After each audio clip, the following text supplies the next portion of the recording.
If you need to sort of seduce someone or charm someone on the spot, are there any sort of techniques that they teach you? Absolutely.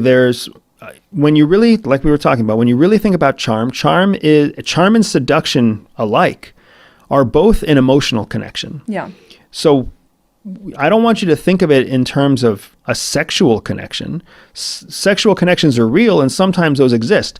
But I would venture to say that the average person has really only had maybe 2 or 3 moments in their entire life where they connected with somebody immediately sexually. But we've had hundreds of interactions where we've connected with people emotionally. And those people go on to become friends, or they go on to become boyfriends or girlfriends, or they go on to become, you name it, right? Yeah. Colleagues, partners in businesses. Yeah. Emotional connections are so much more common and so much more easy to create artificially than sexual connections. To actually find 2 people who are so incredibly sexually dynamic at the same time in the same place, that is a hard thing to do. So when it comes to seduction, when CIA trains us to seduce, when they train us to connect, it's not necessarily about the sex. It's never really centered around the sex. It's centered around the emotional connection. And how do they do that?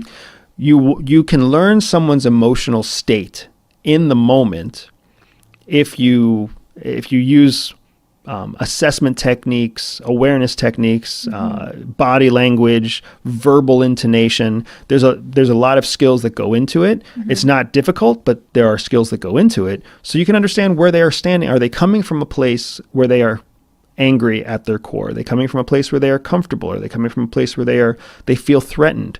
And if you can connect on whatever those topics might be, then what ends up happening naturally is that person starts to feel like you and them are the same. And you need the target to feel that similarity, because it turns into something called trust, right? When they see in you that you are a reflection of their emotional state, they start to trust you because they subconsciously start to assume that you and them are going through the same emotional experience. This is why women who are breaking up oftentimes make friends with other women who are breaking up. Yeah. Have you ever had a moment where you're going through something difficult and then you meet somebody new and they're going through something difficult and you're like, instant connection. And you're so surprised. You're like, I can't believe I met you at this one moment of all the people to meet. You're the one I met. No. At any given moment, hundreds of people are going through all sorts of different emotions. Yeah. It's just that you aren't always going through the same emotion that they are. Yeah. Trained intelligence officers, we change our emotional state to match your emotional state. How do you do that? Are there some practical techniques? It's all fabrication. That's what we call artificial relationship building.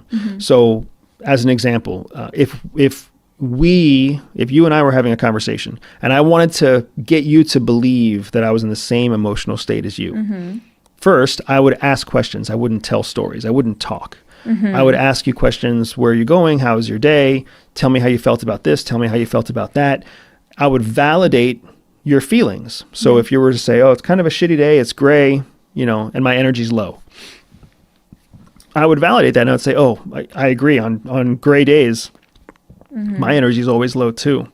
What do you do about it? And then you might answer, oh, I stay indoors. I watch movies. I drink coffee. What's your favorite coffee shop? Oh, I really like this coffee shop that's down the street. It's called whatever, the Barista Brothers. And it's in Borough Market in London. Oh, I've heard wonderful things about that place, right? What do you drink when you get there? What I'm doing here is I'm collecting information about you. I'm eliciting through open questions and closed questions. I'm eliciting you to give me information, but I'm not giving you any of my information. The only information I'm sharing about myself is a reflection of what you've already told me.